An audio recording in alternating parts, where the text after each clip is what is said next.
Dala phakathi kwam Thixo inhliziyo ehlambulukileyo. Uhlaziya umoya wam oqinisekileyo phakathi kwam. Cela nje ke siqaphele uzinze ezinhliziyweni zethu lamazwi athi pha ekuqaleni kwala vesi. Dala phakathi kwam Thixo inhliziyo ehlambulukileyo. Singena ke kweli xesha lelente ngalamazwi esamane sikhumbuza na wona abadala kweli xesha lelente singena ngalamazwi athi dala phakathi kwam Thixo inhliziyo ehlambulukileyo. Wonke ke umuntu naxa uguqa uzamcela uThixo uzawuthandaza endlini yakho. Cela uqale ngalamazwi. Uthi phambi kokuba ndithethe Thixo ndicela udale apha phakathi kwam inhliziyo. Not nje inhliziyo but inhliziyo etheni ehlambulukileyo. Cela ke wonke umuntu lethu na abe naloo nto leyo. Ngicela la mazwi la azinza apha ezingqondweni zenu. Ngoba ngamazwi la amele uba alawule isimilo sakho. Nalapha kweli xesha lelente ngamazwi lana amele uba alawula ulwimi lwakho. Ngamazwi la amele uba alawula uhambo lwakho. Ukwenzela uba nomuntu angakwaziyo akubona uba lo muntu uhamba apha ngumntu kaThixo lo onenhliziyo ehlambulukileyo. Uthi noba uyathetha phakathi kwabantu nasemsebenzini apha kulena isizini yelente babona abantu ba uthetha umuntu onenhliziyo ehlambulukileyo. Naba ndiyavakala nabethu na ndithunywe ke nje loo nto leyo ndiyanicela uba marhabe amahle ndinimemela kwinkonzo njalo apha kweli xesha lelente uba ingulowo nalowo azinze kulaa mazwi enhliziyo ehlambulukileyo. Lilizwi eli lenguquko. Bendithe xa ndithethayo ndathi ixesha eli lokuza phambi kobuso bukaThixo ngenguquko. Masithandazeni. Yala Nkosi, yala Nkosi,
Nchukumo Nkosi zomzimba wami nezandla zalomlomo wasingcwaliseke kuwe uYesu Kristu inkosi yethu manje naphakade.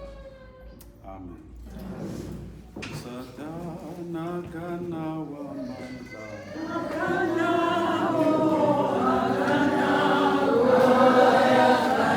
Satana kana wa mandla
dala phakathi kwam Thixo inhliziyo ehlambulukileyo.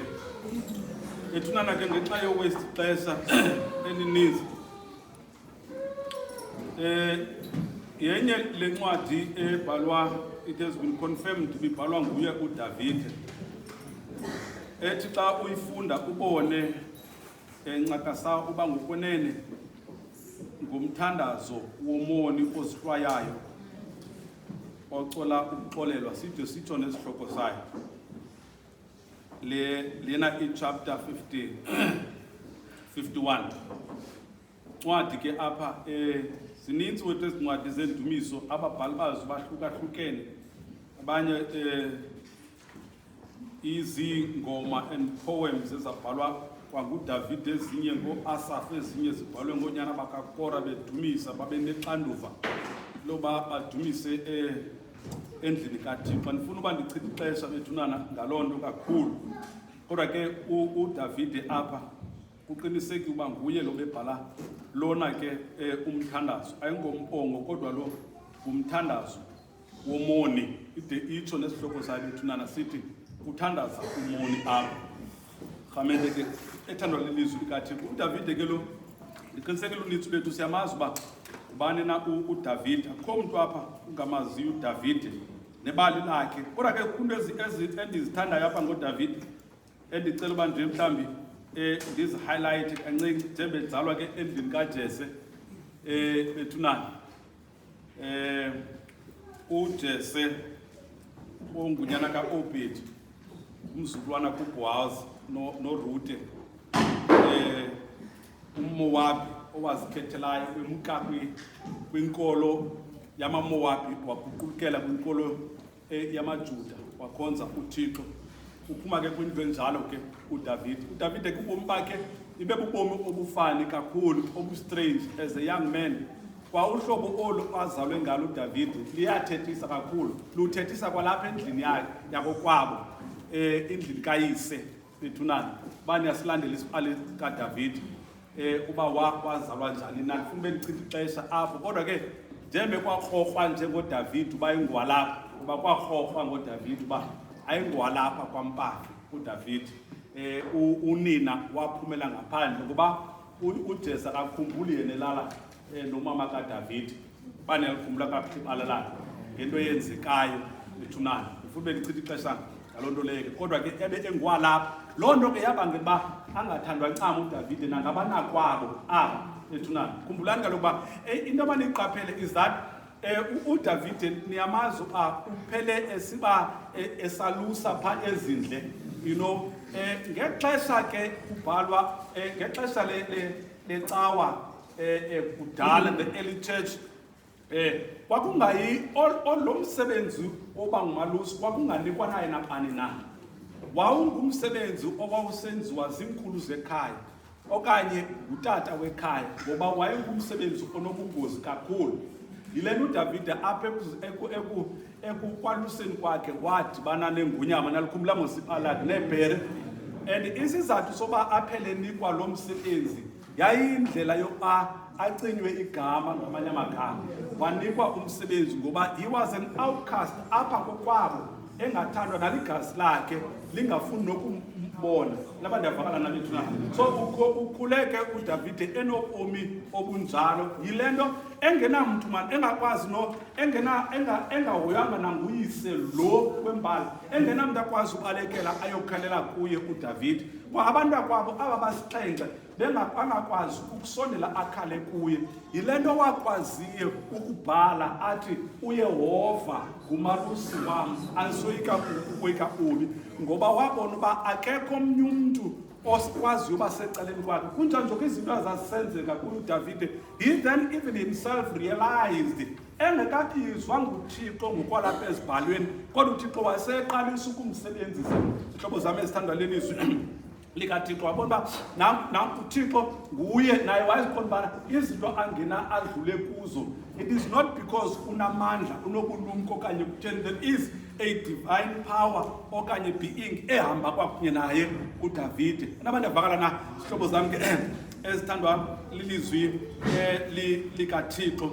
oba ke nani bomama niyakhumbula mos nangoku ukhangelwa ukumkani usiza apha uSamuel ngexesha usanokusifulathela uSawule emkile kuThixo wanika umyalelo kuThixo uba makanze njani xa yohlasela wenza ukuthanda kwakhe wazisusa uThixo kuye. Banikhumbula kakuhle bethunana ngoba uThixo uyakwazi ukuzisusa emntwini, uThixo uyakwazi ukususa umoya wakhe emntwini. Wawufumana naye lokumkani londo leba umoya kaThixo usukile kuwe, wawuqhuba wathuma uSamuel uba makamkhangeleni kumkani. Ubungqina ke lento yoba athi uDavide sele elapha umthanjiswa kaThixo uJese sele alapha umthanjiswa kaThixo akhupha amakhwenkwe akhe asixhenxe angayibizi nokuyibiza le yesibhozo aze athi xa ebuzayo anabalindiva kakuhle na umsomntu othandwa lelizwe baphelele apha bathi akaphelelanga ukhona omnye. You know, it was as if there is just somebody who's nobody somewhere, but the nobody was somebody to God. Now ke uDavide ke ube ngumuntu onjalo. You know, abanye abantu bathi xa emchaza uDavide, this was a warrior. Abanye xa bemchaza uDavide athi he was a poet, abanye he was a musician, abanye he was a king, abanye he was a servant of God. Zonke izinto uDavide zimfanele ngoba ethuna uba isandla sikaThixo siphezulu kwakho, intando kaThixo iyaphakama kuwe. Abanye ndiva kakuhlena bethunana ilizwi likaThixo. Mzomhlo othandwa ke ilizwi likaThixo. Wayengumuntu ke onjalo ke lo mfana ekhula bethunana ade yokulwa nje noGoliath. Athi selefikile apha koGoliath bathi abantu kwabo, what do you want here? You don't belong here. When you've got your own place that you belong to. Kodwa intando kaThixo yaphinda yabonakala apho bethunana. Ke ndifuna nje ukhobisa oba what kind of a person obhala ke lencwadi. Kodwa ke apha kuhambeni kwakhe uDavide yabona xa ndijonge ubomi bukaDavide odada ndiye ndibone ngokwenene a picture of indalo kaThixo bawonani boma ngoba apha ekuphileni kwethu omi sonke apha siye simkeme ngokaThixo sonke apha le iBhayibhile ithi we are all not perfect ngoba uthi khona othe phakathi kwethu he is perfect uyazikhohlisa inyaniso kaThixo ayikho kuye. Nabanye ndiva kakuhlena uDavide ebukumkanini bakhe selezobhala nje lencwadi uchapter 51 zihlobo zami uDavide bethunana ngicela lena niqaphele niyazi apha ezingqondweni zenu akamvanga ngamntu uDavide uThixo.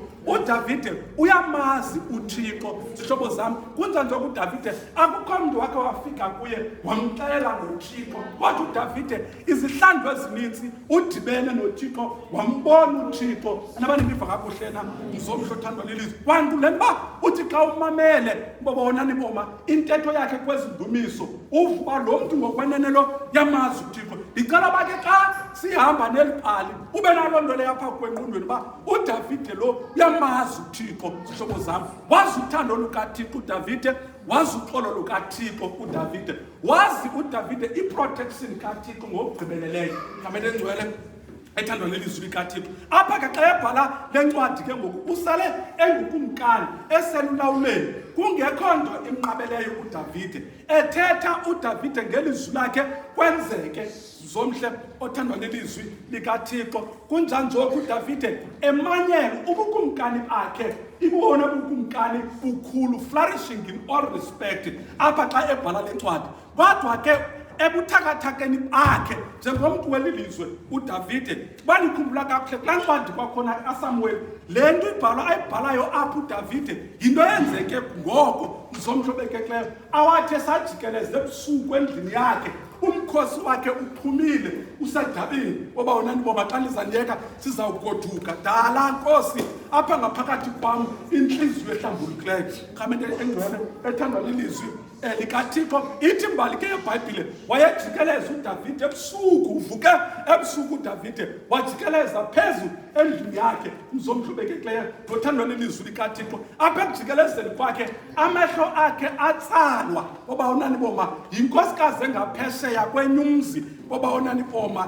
ihlamba izicoca pha ekuthiwa ngubhasi nerasimane eliqali Khamente engcwele ethandwa lilizwi likaThixo uDavide wathi akuyibona wawe emendweni wathumela uba ilandwe inkosikazi kaUriya umhete naba ndiva kakuhlena mzomhlo othandwa lilizwi likaThixo wathi akungena nayo ezinkubeni wamitha lo mama. Niyakhumbula masekuqala kodwa nikunyanzela ukuba ndiqale kulo ukuze le nto izovakala famene engcwele ethandwa lilizwi likaThixo. Wathi akumitha lo mama wawuthumela umyalezo apha kuDavide oba ukhulelwe ngoku. Zihlobo zam yamkhathaza le nto uDavide kwakukhona zibuyayo engqondo kuDavide. Zihlobo zam ke esithandwa lilizwi likaThixo ko zilumkeleni izono zemizuzwana mahali.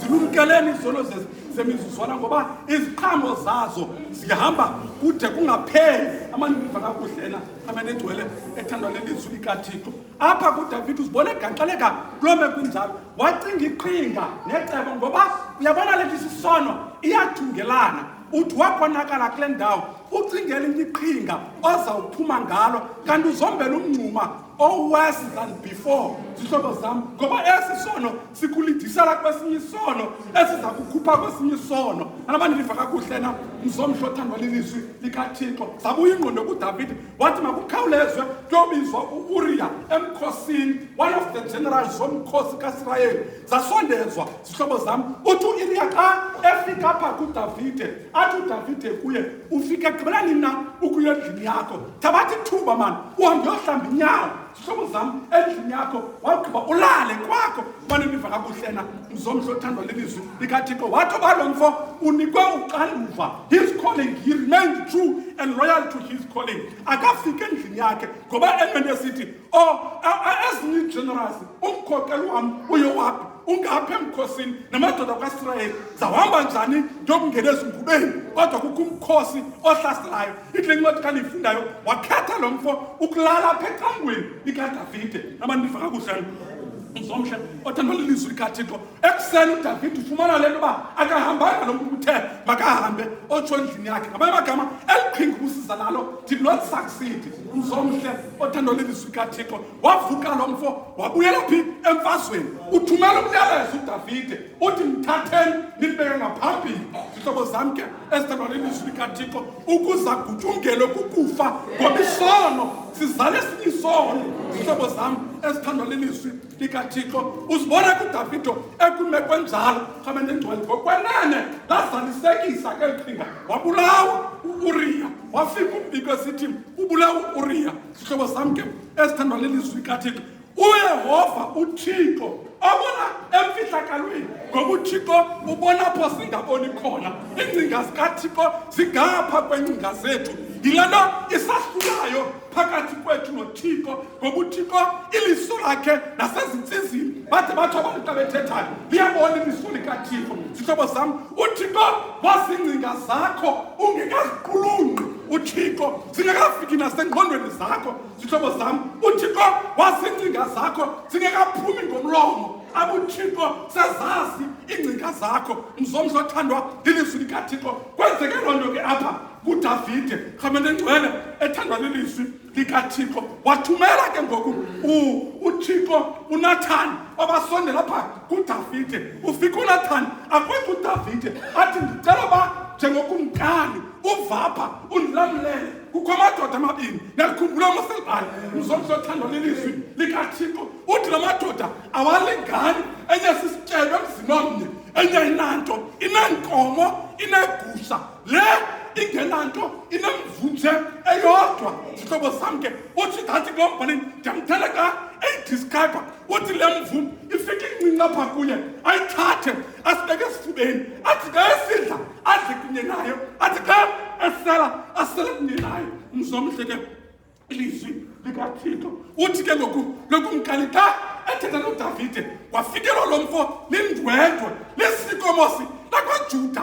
Xa ufikelwa lindwendwe zihlobo zam uthatha amanzi usikhulula imbadada uzihlamba inyawo zendwendwe exabisekileyo wathi awugqiba uthathe ke ngoku ikhwane elityetyisiweyo ulihlinze mzomhle wenze apha isidlo esibalulekileyo. Uthi wagqiba uthathe iwayini yexabiso elikhulu kulibeke phambi kwalo mntu ubonakalise uba wamkelekile endlini yakho. Nabandiva kakuhlena lilizwi likaThixo khamene engcwele ethandwa lilizwi likaThixo. Uthi uNathani lo mfo ke waqonda uba akazothatha kwesi zakhe wakhangela le nephuleka njata. Nabandiva kakuhlena sihlobo sam ke wagqiba uNathani athi xa ebuza uDavide makathiweni umuntu onjalo mzomhle uthi lo mbhali xa ethethayo wajika uDavide kwalapha ebusweni mzomhle obekekeyo wanomsindo wathi xa ethetha lo ndoda imele uba ibulawe rhamele ngcwele ethanda ilizwi likaThixo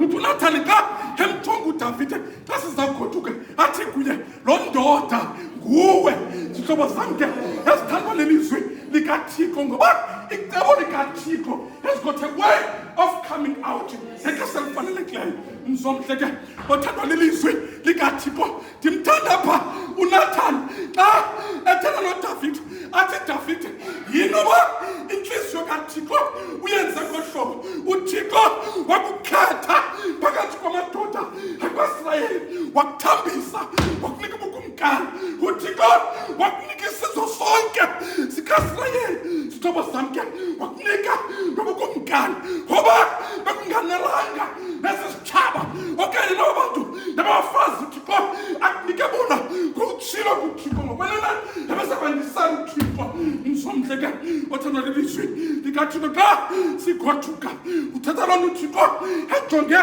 ngqo kuDavide sihlobo sam ngoba izinto marhabe ezenzeka emfihlakalweni unethuba uThixo uba aziphakamise zize kukhanyeni sihlobo sam ke esithandwa lilizwi likaThixo wajongana ke naloo meko injalo uDavide sihlobo sam esithandwa lilizwi likaThixo yile nto ka eqala kule vesi uDavide ezithoba kuThixo esithi kuye ndixovule kunene sihlobo sam ke esithandwa lilizwi likaThixo undihlambulule ebusweni bakho sihlobo sam esendlala uthe akujonga uDavide wabona uba ugutyungelwe lilifu lesono sakhe kodwa wakhumbula uba lo Thixo ndimaziyo unguThixo olanda futhi emkhondweni wethu unguThixo olungileyo xa sizandlala phambi kwakhe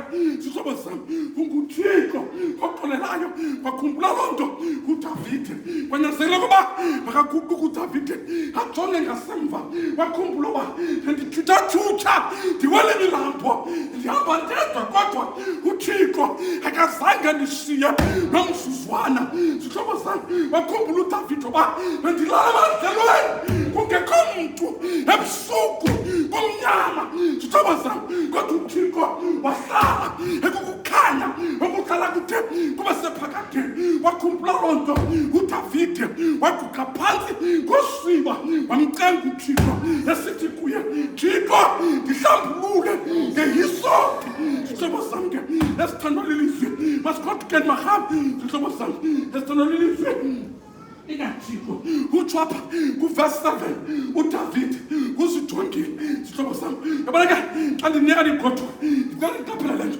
kutheni uDavide ecela uba athi xa esesonweni athi Thixo ndicela uba undihlambulule isono sam uthathe yisophi undihlambulule ngani sihlobo sam ke esithandwa lilizwi likaThixo babona nimo lisikweli lamaJuda xa sigodukayo ebesithi xa kukho umntu onasifo esingajongekiyo sihlobo sam esifana nekhenke elisuke entloko lokuphina ezinyaweni sihlobo sam ke akhutshelwa ngaphandle apha esixekweni wahlala kude nabanye abantu ngoba imeko yakhe ayilungelanga uba ahlale phakathi kwabantu sihlobo sam ke esithandwa lilizwi likaThixo nelazima ikhenke uba yintoni na yilaa nto ibangela uba unuke nasebantwini yilaa nto ibangela uba ube nezothe nabantu abakwaziyo bangafuni ukusondela kuwe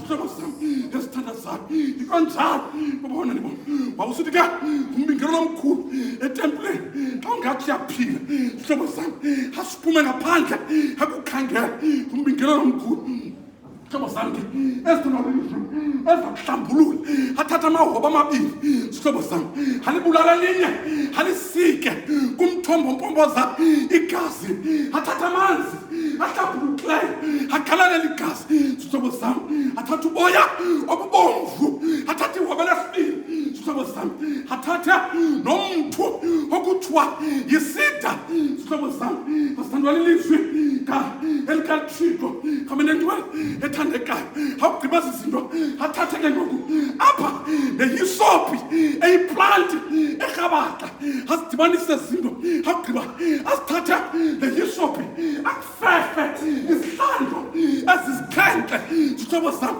awugqiba athi okwenza loo nto akuthathe akufaka pha ngaphakathi esixekweni athathe intaka yesibini ayindulule kwagqiba kuthiwe uhlambulukile sihlobo sami ke esithandazayo wazi loo nto ke uDavide apha uqala ukuhlanjululwa sihlobo sami ke esithandazayo uqala ukuhlanjululwa uDavide apha uthi andimelanga uba ndihlanjululwe etempileni sihlobo sami kodwa uthi Thixo ndicela uba ngokwakho njengoThixo uzundihlambulula khabe ndingcwele ethandwa hambani ke marhabi hambani nina loo nto godukani marhabi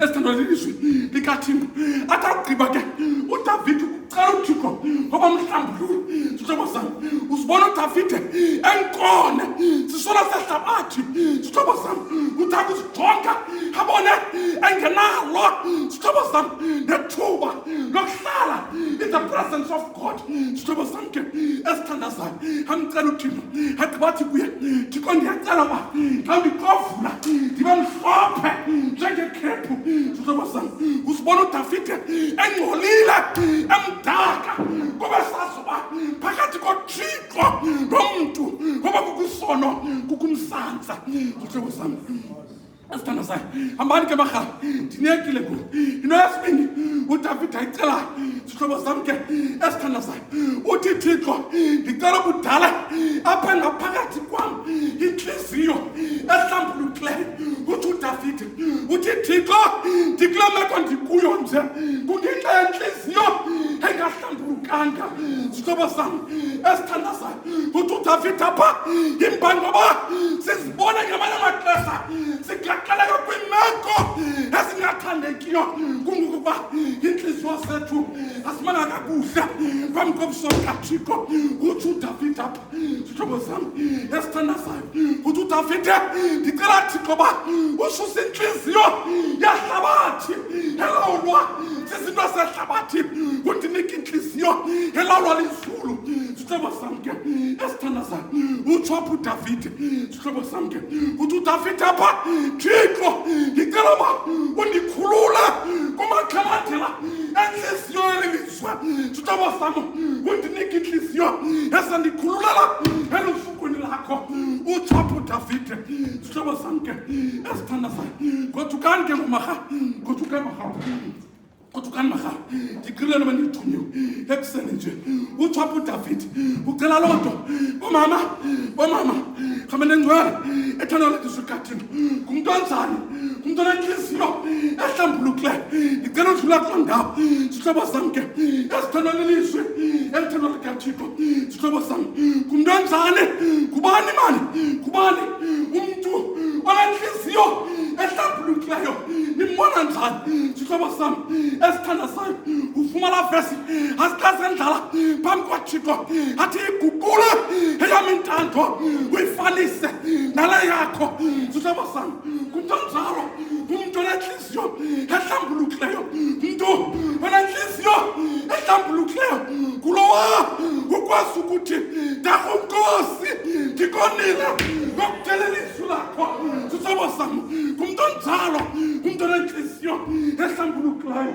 sihlobo sami esithandazayo ngumntu onentliziyo ehlambulukileyo ufana pha noPetrosi noJohane ngokubangena endlini yokuthandaza kukho umntu apha onxibayo ngumntu onentliziyo elungileyo akazuli sihlobo sami sekukho umntu odinga amadinga kaThixo ngemva esithi izinto zehlabathi andinazo sihlobo sami igolide isilivera andinayo kodwa andinako ndikunika khona egameni lenkosi yethu yaseNazaretha vuka sihlobo sami ngumntu onjani marhabi ngumntu onjani ngumntu onenhliziyo enhliziyo kumntu onjani ka siqala le period yelent kumntu onjani sihlobo sam esithandwa lilizwi likaThixo akathi umntu xa edibana naye njengoPetros athi wena you belong here, you will remain here, this is your end here, this is your destiny here. Sihlobo sam umntu onenhliziyo ehlambulukileyo uncamana le yakhe yokugqibela aphakamise usuku lukaThixo. Sihlobo sam ke esithandazayo kumntu onjani marhabe ngumntu onjani umntu onenhliziyo ehlambulukileyo. Sihlobo sam ke esithandwa lilizwi likaThixo uPawulos uyayingqina le nto xa ethetha uthi umntu onenhliziyo ehlambulukileyo uthi xa ethetha enkingeni wabonwa kuKefasi uthi xa ethethayo wabonwa eluvukweni lakhe ngabo-11 uthi xa ethethayo wabonwa kuYakobi.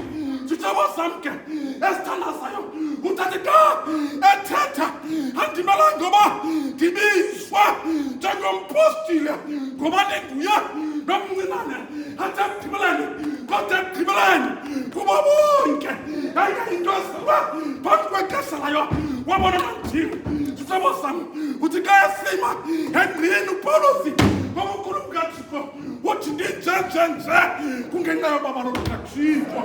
Sihlobo sam ke esithandazayo hambani marhabe umntu onjani onenhliziyo ehlambulukileyo. Sihlobo sam ke esithandwa lilizwi likaThixo utsho uDavide uthi Thixo ndicela nje uba undinike inhliziyo ehlambulukileyo ukwenzela uba ndizokwazana nawe ngakumbi, ndizosondela kuwe ngakumbi.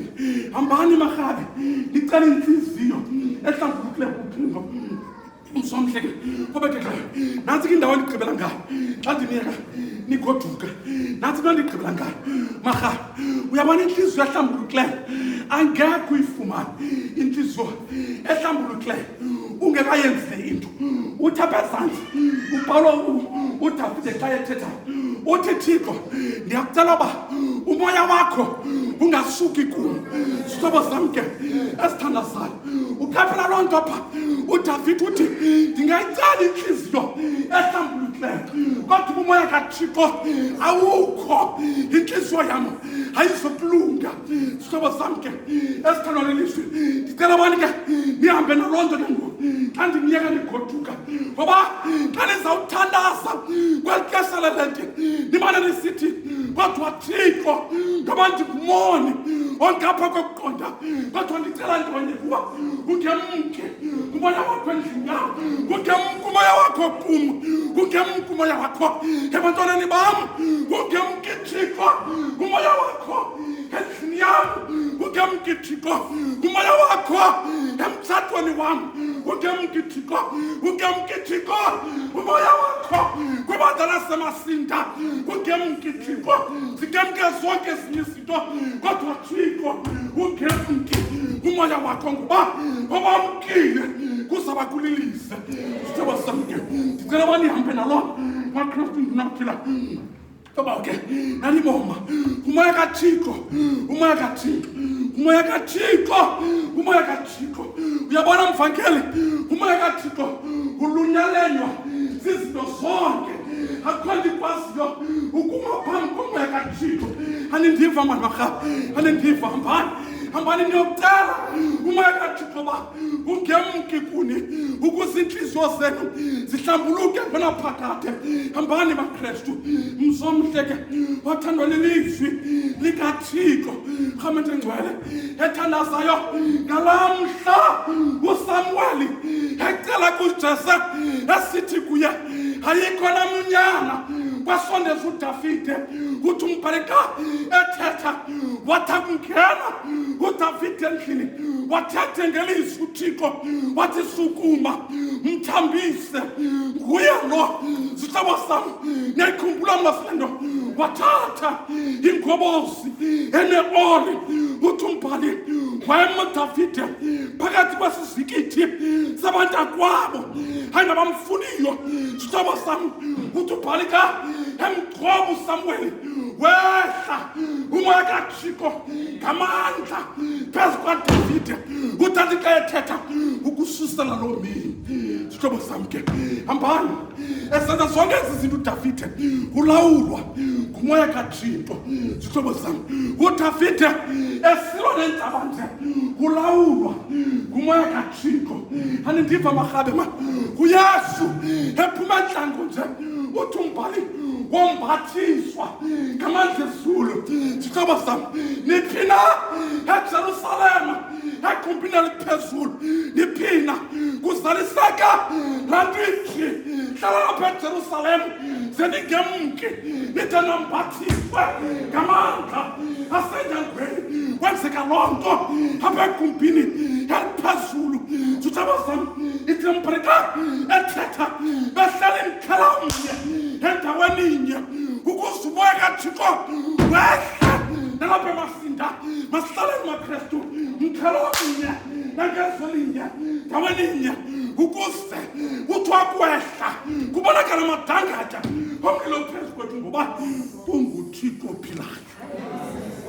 Hambani maKristu ndiniyekile ngoku. Hambani maKristu, hambani maKristu, hambani. Dala Thixo, dala inhliziyo Thixo ehlambulukileyo. Sihlobo sami ke sithanda.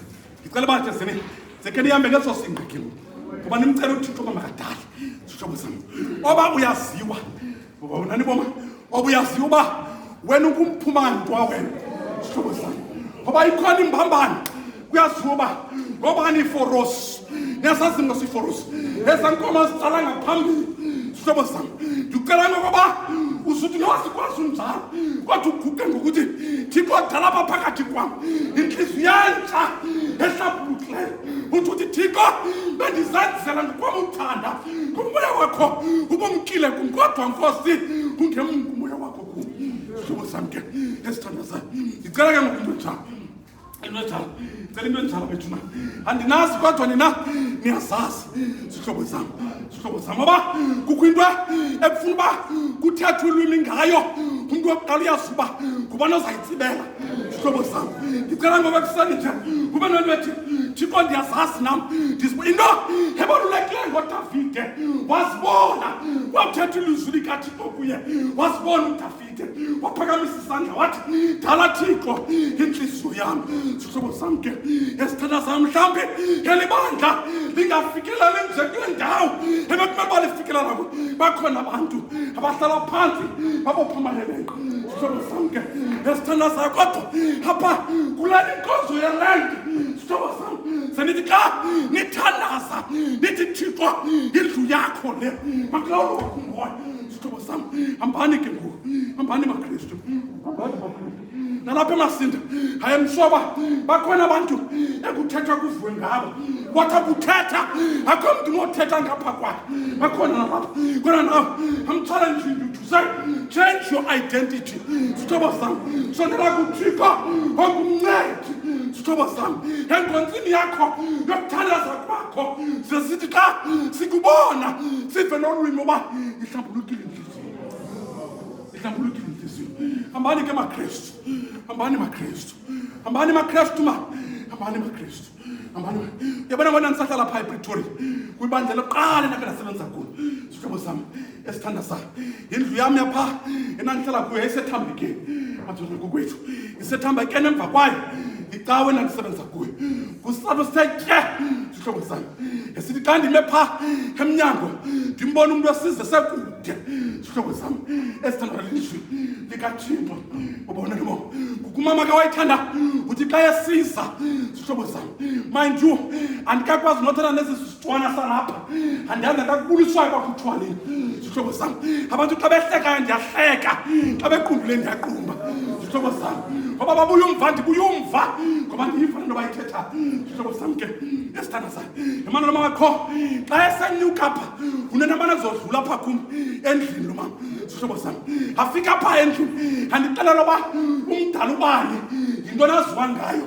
Sihlobo sami ke esithanda sayo afika lo mama ndixelela uba uyabona umkhokeli woomama waziwa ngale nto bekuhlaleni. Sihlobo sami ke esithanda sayo Ngizomhle kubekeke afika nomama apha athi abona abantu bapledzayo umfundisi kakhulu apha ecaweni ifamily ethile sihlobo sami khona mama ngamqaphela ka esiza pha uthi ka ebona indlu asondele ngamandla sihlobo sami ke esithanda sakhe ayendonwabisa lento ngokupheleleyo yakona ba icebo linye sihlobo sami oba ndimbonile noba ndimbone kuqala okanye ndimbone kuqala manivala umnyaka sihlobo sami esithanda sakhe manivala umnyaka ndiqala ngebhakla door ndivala ibhakla door ndagqiba ndivala umnyaka sihlobo sami ke esithanda sakhe ukwenzela uba nokufikile afika apha nqonqose sihlobo sami nqonqose kunjalo noba i-TV yadlala ndingayicimi i-TV nqonqose sihlobo sami ke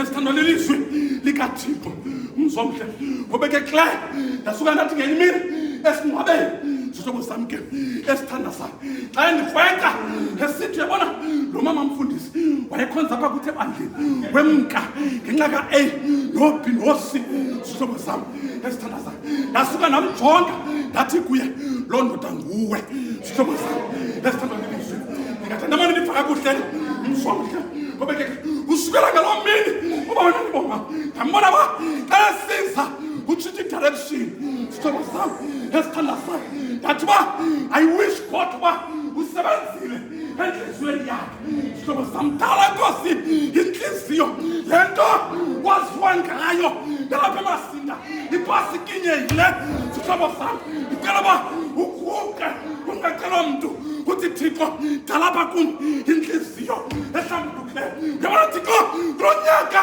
ka-2026 mandingazilawuli kodwa nkosi mandilawulwe ngumoya wakho sihlobo sami abana loo nto nomafana abana loo nto sihlobo sami uyabona izinto sometimes zingalungi nje ezimpilweni zethu bububi obo sibuthethayo ngabanye abantu ubangela uba buvale ude buvalele nenzala yakho sihlobo sami ke esithanda sakhe